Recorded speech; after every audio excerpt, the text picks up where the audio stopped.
Seorang gembel naik Vespa butut berhenti di pinggir jalan, tak sengaja bertemu mantan pacarnya yang kini bergaya mewah. Tanpa ampun, ia dihina dan direndahkan oleh sang mantan dan pacar barunya. Tapi mereka tak tahu, gembel itu bukan orang sembarangan. Siang itu, panas menyengat jalanan kota. Matahari tepat di atas kepala, membuat aspal mengkilat seperti kaca. Kendaraan lalu lalang, klakson bersahutan, dan debu beterbangan di udara. Di tengah keramaian itu, sebuah Vespa tua melaju pelan di sisi kiri jalan. Suaranya cempreng dan batuk-batuk, seperti mesin yang sudah pasrah dengan usianya. Orang-orang yang dilalui menoleh, beberapa tersenyum sinis, lainnya mengerutkan dahi karena bau oli yang tercium samar. Di atas Vespa itu, duduk seorang pemuda dengan pakaian lusuh. Kaosnya kusam, celana jeansnya robek di lutut, dan sendalnya tinggal satu tali. Wajahnya teduh, meski sedikit kotor oleh debu jalanan. Rambutnya berantakan, seperti belum disisir selama beberapa hari. Tapi sorot matanya tajam, tenang, namun dalam. Ia melaju perlahan, tak peduli pada tatapan orang. Vespa itu berhenti di trotoar sebuah pertigaan. Pemuda itu memarkirnya tepat di bawah pohon kering yang tak memberi banyak teduh. Ia duduk santai di atas motor itu, memandangi lalu lintas, seolah sedang menunggu sesuatu. Tak ada yang tahu siapa dia, tak ada yang peduli. Di mata orang-orang, dia cuma gembel jalanan yang mungkin sedang mengemis atau kehabisan bensin. Beberapa pengendara yang lewat sempat melirik, lalu cepat-cepat mengalihkan pandangan. Ada yang menutup hidung, ada yang berbisik ke temannya, bahkan ada anak kecil yang menunjuk dan tertawa kecil sambil berkata, "MAH, lihat deh, itu motor antik banget." Sang ibu hanya menarik anaknya menjauh.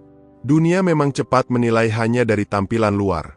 Pemuda itu tak terganggu. Ia hanya memejamkan mata sebentar, menikmati semilir angin kota yang kotor dan panas. Tangannya menggenggam setang Vespa dengan lembut, seolah itu benda paling berharga dalam hidupnya. Padahal dari luar, siapapun akan menganggap Vespa itu barang rongsokan yang harus dibuang ke bengkel loak. Ia menghela napas dalam-dalam. Pandangannya tak lepas dari kendaraan yang lalu lalang. Sesekali ia tersenyum sendiri, entah karena apa. Wajahnya seperti orang yang punya banyak cerita, tapi memilih menyimpannya sendiri. Diamnya bukan karena takut, tapi karena sudah terbiasa dianggap tidak penting. Dari kejauhan, terlihat seorang pengemudi ojek online melambatkan motornya dan berhenti tak jauh darinya. Mereka saling bertatapan sebentar. Pemuda itu mengangguk pelan, memberi salam dengan senyuman kecil. Si driver pun membalas, lalu melaju kembali. Seolah mereka saling mengenal, atau setidaknya, saling menghormati dalam senyap. Lalu ada dua anak muda naik motor sport lewat dengan kecepatan tinggi, membunyikan knalpot berisik. Salah satunya menunjuk Vespa tua itu dan tertawa. "Lihat tuh, motor zaman kakek gue," serunya. Temannya tertawa keras, sementara pemuda itu hanya diam, bahkan tak menoleh. Ia tidak marah, tidak tersinggung. Reaksi seperti itu sudah terlalu sering ia temui. Sekilas, tak ada yang istimewa dari pemuda itu. Tapi ada sesuatu dari caranya duduk, caranya menatap, yang terasa berbeda. Seolah dia sedang menyimpan sesuatu yang besar. Sesuatu yang belum waktunya ditunjukkan. Dan mungkin, hanya orang-orang sabar yang akan tahu siapa dia sebenarnya. Dan hari itu, di pertigaan kecil itu, hidupnya akan bersinggungan lagi dengan masa lalu. Masa lalu yang sudah lama ia kubur. Tapi takdir rupanya punya cara sendiri untuk membangunkannya kembali, dalam wujud dua orang yang akan menghampirinya sebentar lagi. Tak sampai 10 menit sejak Arga duduk diam di atas Vespa tuanya, suara knalpot meraung dari kejauhan.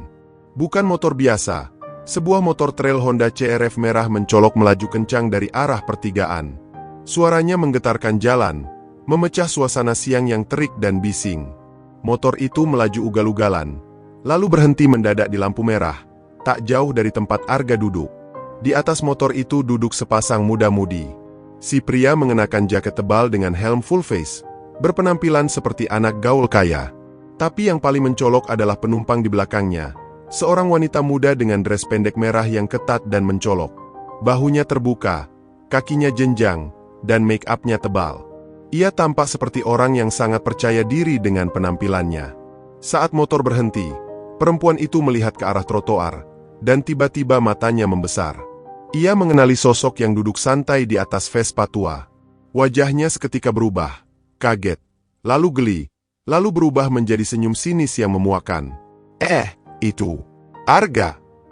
Tanpa banyak bicara, ia langsung turun dari motor dan berjalan menghampiri. Langkahnya cepat, dres merahnya bergoyang mengikuti gerak tubuhnya. Tumit sepatunya berdetak di trotoar.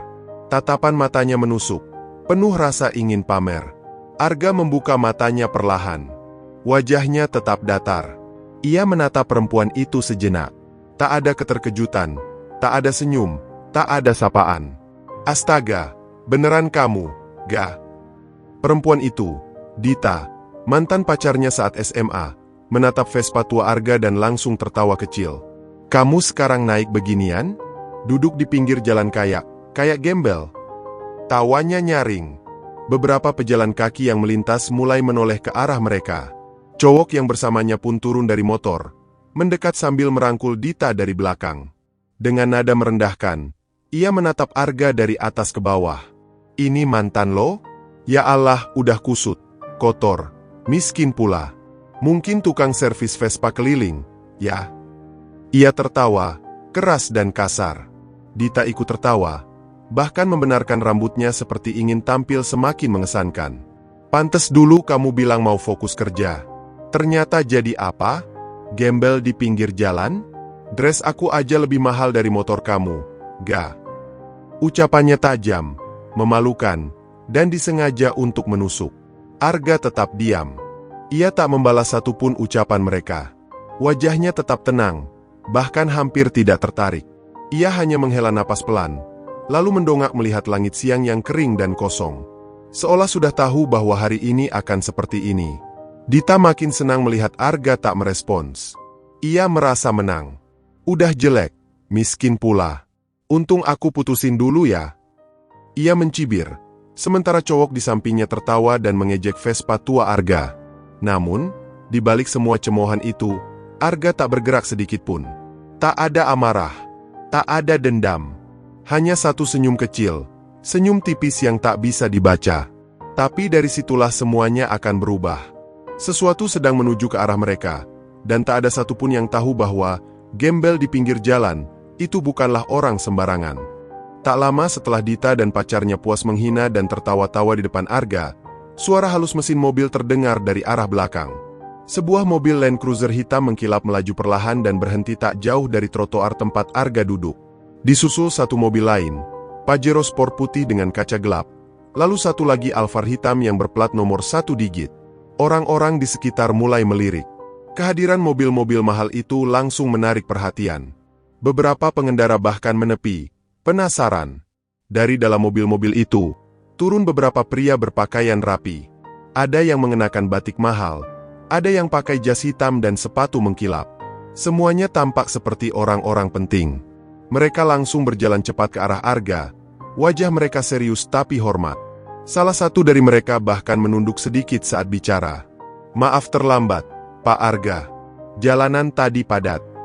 Dita yang sedang berdiri sambil tertawa, langsung terdiam. Senyumnya hilang seketika. Ia menoleh ke arah pria-pria itu, lalu ke Arga. Matanya membesar. Pak Arga. Suara Dita bergetar. Matanya tak bisa menyembunyikan keterkejutannya. Arga bangkit dari duduknya perlahan, menepuk-nepuk celana jeansnya yang lusuh. Ia tak berkata apa-apa, hanya melirik ke arah Dita dan pacarnya dengan senyum tipis yang kini terasa mengintimidasi. Pria-pria tadi berdiri di belakangnya, seperti pengawal yang menunggu perintah. Pacar Dita langsung melangkah mundur. Ia terlihat bingung, mencoba mencocokkan penampilan Arga dengan kenyataan di depannya.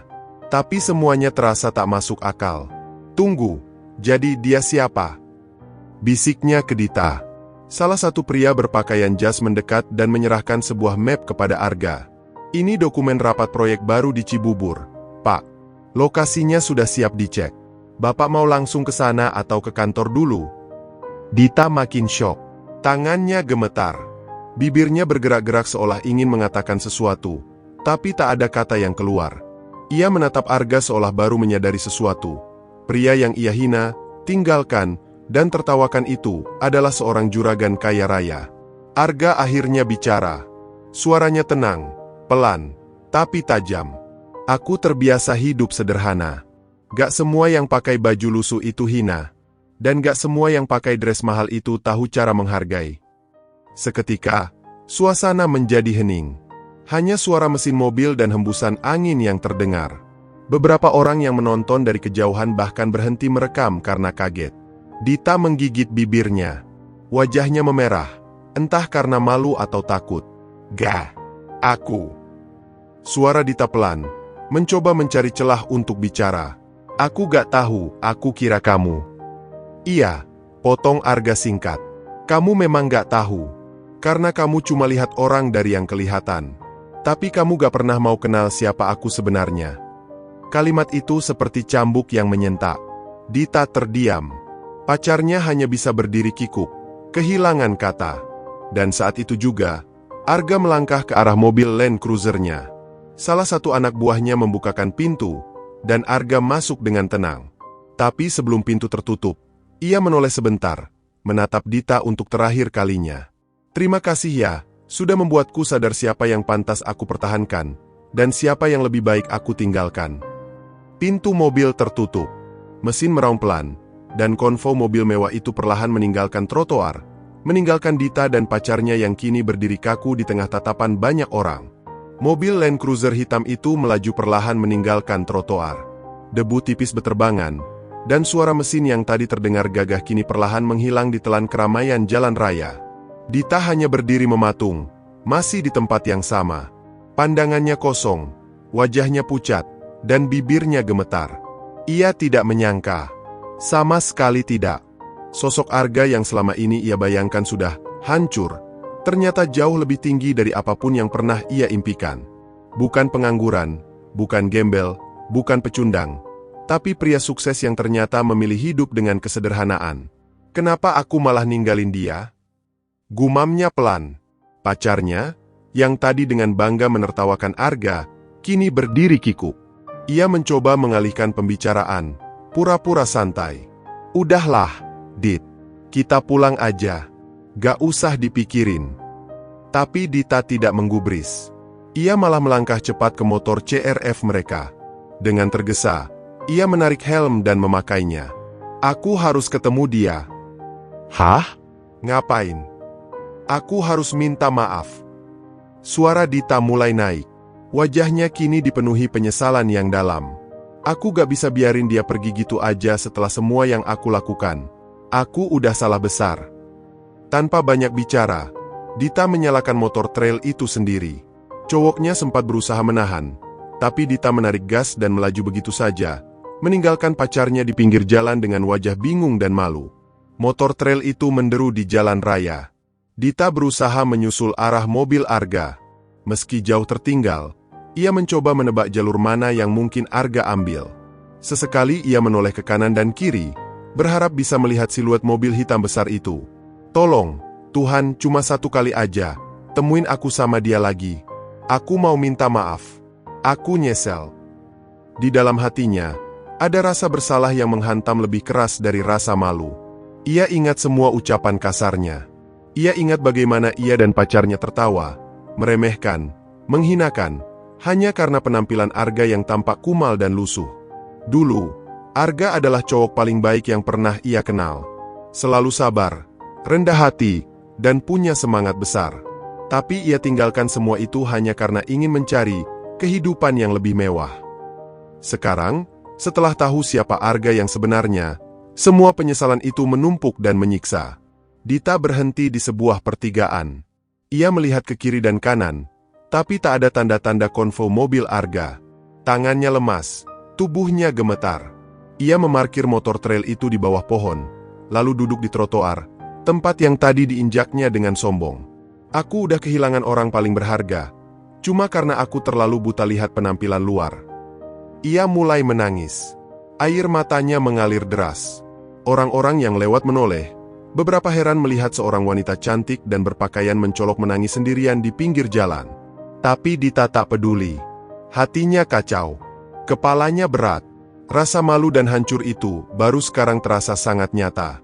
Keesokan harinya, pagi-pagi sekali, Dita berdiri di depan sebuah gedung kantor megah berlantai 5, dengan tulisan besar di atasnya, R Group Holding. Tangannya gemetar saat merapikan rambut. Dress merah yang kemarin ia pakai sudah berganti menjadi kemeja putih dan celana panjang. Make up-nya kini tipis. Wajahnya tampak lebih polos. Tapi jelas, matanya penuh harap dan gugup. Ia berdiri ragu di depan gerbang besi besar itu, tempat mobil-mobil mewah keluar masuk. Security di pos jaga melirik curiga, tapi belum menegur. Dita menarik napas panjang. Ini pertama kalinya ia merasa benar-benar kecil di tempat yang begitu megah. Beneran ini kantornya Arga? Gumamnya pelan. Tak lama, seorang wanita muda berseragam hitam rapi keluar dari pintu samping. Ia tampak seperti asisten atau sekretaris. Melihat Dita berdiri lama di depan pagar, ia pun menghampiri. "Maaf, ada yang bisa saya bantu, Mbak?" Suaranya ramah tapi profesional. Saya mau ketemu Pak Arga," kata Dita pelan, gugup. "Saya teman lamanya. Tolong sampaikan." Wanita itu tampak bingung. Ia melirik ke dalam kantor, lalu kembali menatap Dita. "Sudah buat janji sebelumnya?" "Belum, tapi saya mohon, cuma sebentar aja. Saya harus bicara langsung sama dia. Tolong, sekali ini saja." Sekretaris itu tampak ragu. Tapi melihat ekspresi Dita yang begitu tulus dan nyaris menangis, akhirnya ia mengangguk. "Tunggu sebentar, saya sampaikan dulu ke dalam." Beberapa menit berlalu. Dita menunggu dengan cemas di depan pagar. Mobil-mobil mewah keluar masuk tanpa henti. Beberapa karyawan bahkan sempat melirik heran, mengira Dita mungkin wartawan atau seseorang yang tersesat. Akhirnya sekretaris itu kembali keluar. Wajahnya datar, dan ia bicara pelan. "Maaf, Pak Arga tidak ingin menerima tamu tak terjadwal hari ini. Beliau sedang rapat penting." Jantung Dita seperti diremas. "Tapi, tolong bilang ke dia, saya mohon. Cuma sebentar bilang aja, ini Dita. Dia pasti ingat saya. Tolong, saya nyesel. Saya cuma pengen minta maaf." Wanita itu tampak tak tega, tapi tetap menggeleng halus. "Maaf, Mbak. Perintahnya jelas. Pak Arga tidak ingin diganggu." Dita tertunduk. Tangisnya nyaris pecah di tempat. Tapi ia tahan. Ia tahu, ini semua akibat perbuatannya sendiri. Ia mundur beberapa langkah, lalu duduk di trotoar depan pagar kantor itu. Matanya menatap gedung tinggi di hadapannya, tempat Arga kini berada, tapi terasa sejauh langit. "Aku cuma pengen minta maaf," bisiknya lirih. "Kenapa sih aku sebodoh itu kemarin?" Beberapa karyawan yang lewat mulai memperhatikan. Tapi Dita tak peduli. Ia duduk di sana sampai siang, berharap Arga akan keluar dan menemuinya. Tapi sampai matahari bergeser tinggi, Arga tetap tak tampak. Tak ada tanda ia akan datang. Dan di saat itu, Dita sadar kadang, penyesalan itu datang tepat saat pintu kesempatan sudah tertutup rapat. Menjelang sore, matahari mulai turun perlahan, mewarnai langit dengan semburat oranye. Dita masih duduk di trotoar depan kantor Arga. Wajahnya kini pucat, rambutnya sedikit acak-acakan, dan matanya sembab karena terlalu lama menahan tangis. Ia hendak berdiri dan pergi, saat suara pintu mobil terdengar dari arah kanan. Sebuah mobil hitam berhenti perlahan di depan gerbang. Pintu belakang terbuka, dan dari dalam, Arga turun. Mengenakan kemeja polos dan celana abu gelap, penampilannya sederhana, tapi auranya tetap tenang dan berwibawa. Dita langsung berdiri terburu-buru. "Arga!" Suara itu meluncur dari mulutnya begitu saja, dengan harapan yang tak terbendung. Arga menoleh sebentar. Ada jeda hening. Tatapannya tajam namun tenang. Ia tidak berjalan cepat. Langkahnya pelan, tapi mantap. "Masih di sini?" tanyanya singkat, nyaris datar. "Iya, aku mau minta maaf," kata Dita tergesa. "Aku udah nyakitin kamu. Aku ngerendahin kamu. Aku kira kamu udah hancur. Padahal yang hancur tuh aku sendiri." Arga diam. Wajahnya tak berubah, tapi sorot matanya seperti menyimpan banyak luka yang telah lama ia sembuhkan sendiri. "Kenapa kamu harus nunggu sampai aku sukses, baru minta maaf?" tanyanya pelan. "Kenapa waktu aku masih sederhana, kamu anggap aku gak berharga?" Dita tertunduk. Air matanya jatuh lagi. "Aku bodoh. Aku tahu. Tapi sekarang aku sadar, aku ninggalin orang yang paling tulus. Arga menarik napas panjang. Aku gak benci kamu, Dit. Tapi aku juga gak bisa pura-pura lupa semuanya. Ada luka yang gak bisa disembuhkan cuma dengan kata, maaf. Kalau aku boleh minta satu hal. Dita mengangkat wajahnya. Boleh gak aku minta kesempatan sekali lagi? Arga tersenyum kecil. Kesempatan itu, udah kamu buang sendiri waktu kamu tertawa sambil nginjek harga diri orang. Seketika dada Dita sesak. Kakinya lemas. Ia tahu, jawaban itu tak bisa diputar balik. Saat seseorang memutuskan untuk bangkit tanpa dendam, justru disitulah harganya tak ternilai. Arga menoleh, bersiap kembali masuk ke mobilnya. Tapi sebelum masuk, ia sempat berkata pelan, hargailah orang bukan dari bajunya, tapi dari hatinya. Mobil itu pun melaju perlahan, meninggalkan Dita sekali lagi. Tapi kali ini, bukan karena ia tak cukup berharga, melainkan karena ia datang terlambat. Di trotoar yang sama tempat ia dulu tertawa dan menghina, kini ia hanya bisa duduk sendiri, bersama penyesalan yang tak akan pernah bisa diperbaiki. Teman-teman, pernah gak kalian menilai orang hanya dari penampilannya? Atau pernah gak kalian ditinggalkan saat lagi jatuh, lalu dicari lagi saat udah berdiri? Ceritakan di kolom komentar, karena mungkin cerita kalian bisa jadi pelajaran buat orang lain. Kalau kisah ini menyentuh hati kamu, tekan like-nya sekarang juga dan subscribe channel Kisah Tentram untuk cerita-cerita inspiratif lainnya setiap hari. Jangan lupa nyalakan lonceng notifikasi, karena besok kita akan hadir lagi dengan kisah nyata yang menyentuh hati, bikin kamu makin bersyukur dalam hidup ini. Sampai jumpa di video berikutnya. Karena setiap orang punya kisah yang pantas didengar.